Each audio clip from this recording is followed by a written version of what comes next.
Bismillahir Rahmanir Rahim. Good evening. You are watching the news from the Sultanate of Oman television. First, the headlines. More sewage projects for the Wilaya of Amarat worth around 38 million Omani Riyals are awarded.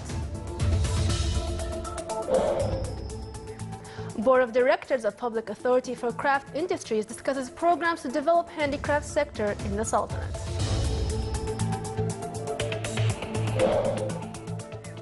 And the death toll in Gaza rises to 9 following overnight Israeli airstrikes on the Strip.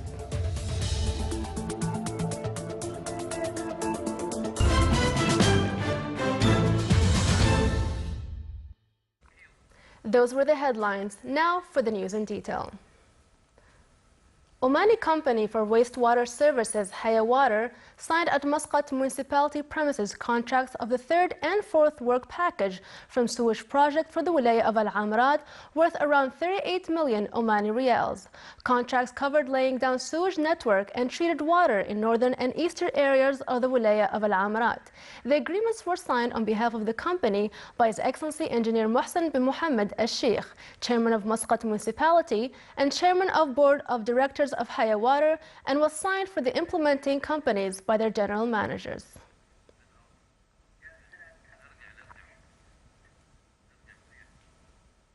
Board of Directors of Public Authority for Craft Industries in its third session of the year approved a number of decisions aimed towards handicraft performers and work quality to ensure continuation of projects and programs to develop handicraft sector in the Sultanate. The meeting also discussed authorities' role in enhancing efficiency of modernized handcraft products to fulfill requirements of the local market and studied implementation of programs enhancing training and craftsman qualification to achieve quality products. The meeting was presided over by Her Excellency Sheikha Aisha bin Khalfan Al-Sayabiya, Chairperson of Public Authority for Craft Industries. Oman Rail Company launched an electronic system to register companies and establishments, including small and medium-sized suppliers wishing to participate and benefit from subcontracts for railway network project. The company also put a number of frameworks and principles to enable suppliers to submit their request, among them financial and manufacturing capability, technical and quality standards, safety and security compliance, using of local products, and hiring of national manpower. Muscat Securities Market General Index today closed at 7,126 points with a trading value exceeding 7.9 million Omani Riyals. The report released by MSM pointed out that value of shares bought by non-Omani investors reached more than 1.3 million Omani Riyals. The value of shares sold by non-Omani investors reached 1.3 million Omani Riyals. The net non-Omani investment increased by 1.11% to 88,000 Omani Riyals. 1,382 job seekers for various educational qualifications were registered in the Public Authority for Manpower during the month of June this year. The number of the male job seekers reached 798, while the female job seekers reached 584. The number of the new registered job seekers in the Governorate of North Batna reached 297 and 233 job seekers in the Governorate of Muscat, while 173 in the Governorate of South Sharqiya and South Batna. The number of the registered job seekers in the North Sharqiya reached 109 and 88 in the Governorate of Dhofar. The number of the new registered job seekers from high diploma holders and above reached 134, while the number of general diploma holders and less reached 1,248.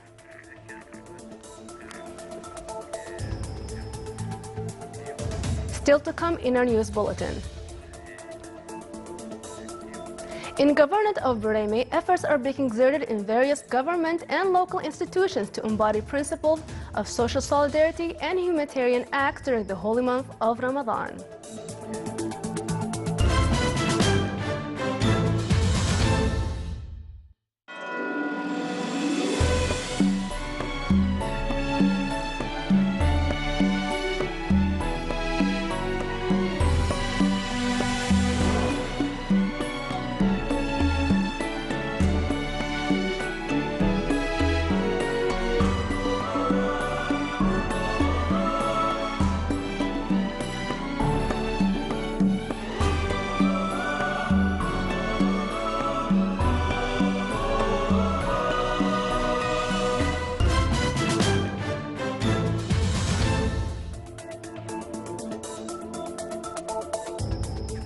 Welcome back to the news from the Sultanate of Oman television. The death toll in Gaza rose to 9 today following overnight Israeli airstrikes on the besieged enclave. Sami Abu Zahri, Hamas spokesman, said that 6 Hamas fighters were killed by Israeli airstrikes in Rafah tonight. The victims were buried under debris and only found early today. Hamas stated that another fighter affiliated with Al-Qassam brigade succumbed to wounds sustained in an Israeli airstrike, which targeted a military training base east of Rafah. Elsewhere, a child, 2 teenage girls, and 2 men were injured by an Israeli airstrike on Beit Hanun. Strikes were also reported in Khan Yunis and Gaza City, with no injuries reported. Earlier, 2 Palestinian activists were killed by an Israeli airstrike on Al Burij refugee camp in central Gaza. Meanwhile, Israeli media reported that an Israeli soldier was slightly injured by shrapnel from rocket fire in the Eshkol Regional Council. Libya will announce results of last month's parliamentary elections on July 20th, the head of the Elections Commission said, pushing back the results another week. Partial results from some cities have been published. Imad Sayah, head of the High National Election Commission, indicated that results from 24 polling stations are being withheld because of some illegal acts, adding that out of 1,751 candidates, 41 had been disqualified under a law banning former officials in the Gaddafi regime from taking public office.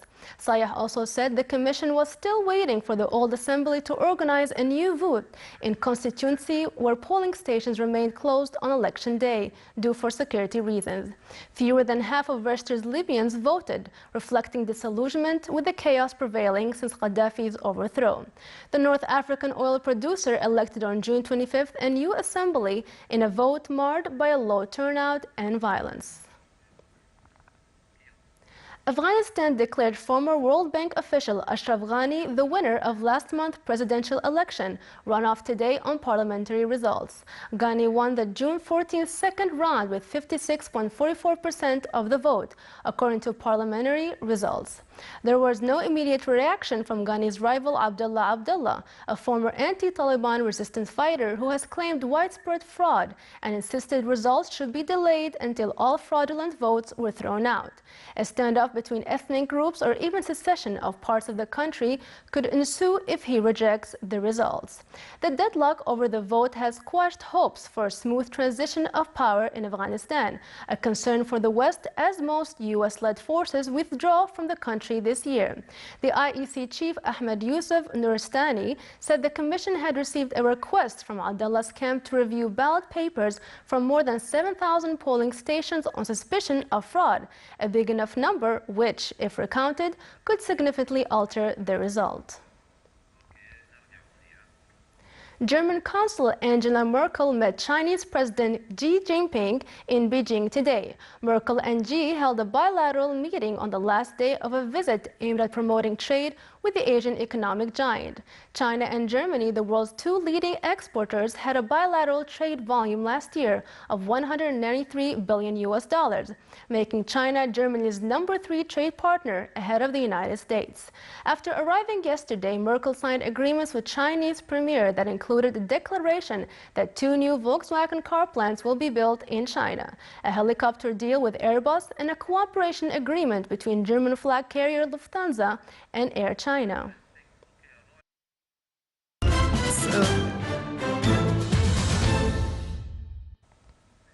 Coinciding with the start of Salalah festival activities on the 2nd of Eid al-Fitr this year, the Committee of Upgrading the Efficiency and Enhancing Service and Touristic Locations in the Governorate of Dhofar is finishing developing a number of beautification projects in the Governorate. The Ministry of Tourism has established new services and facilities for tourists in cooperation with different authorities and institutions. A number of projects have been made to render entertainment, such as restaurants, cafes, family gathering places, barbecue areas, and fountains. Enhancement and touristic services were also made at Marseille Beach area and Dahariz Beach, as well as Atin Hill. Efforts are being exerted in various government and local institutions in the Governorate of Brahimi during the holy month of Ramadan to embody principles of social solidarity and humanitarian acts Department of Endowments and Religious Affairs in the governorate also played a great role in this field through maintenance of mosques, as well as activating the role of imams in teaching the Holy Quran and presenting lectures in addition to religious programs. It also launched summer programs that spread awareness among the society. The voluntary teams in the governorate also exerted efforts to serve the community.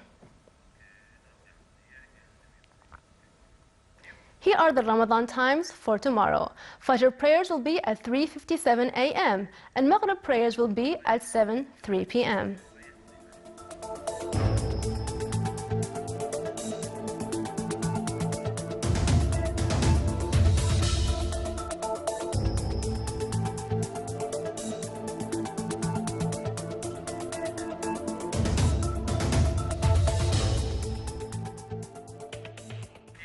Now for the general weather forecast.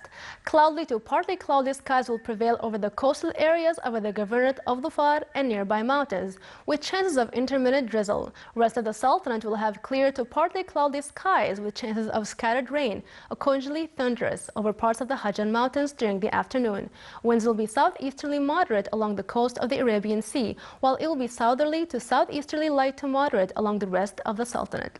Seas along the coastal areas of Arabian Sea will be rough with a maximum wave height of 4 meters, and along the rest of the Sultanate coast it will be moderate with a maximum wave height of 2 meters.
This is the Sultanate of Oman television.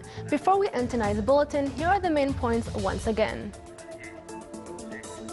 More sewage projects for the Wilaya of Al-Amarat worth around 38 million Omani riyals are awarded.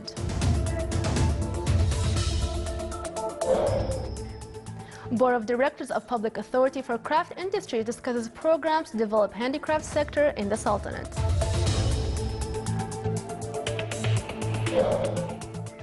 And the death toll in Gaza rises to 9 following overnight Israeli airstrikes on the Strip.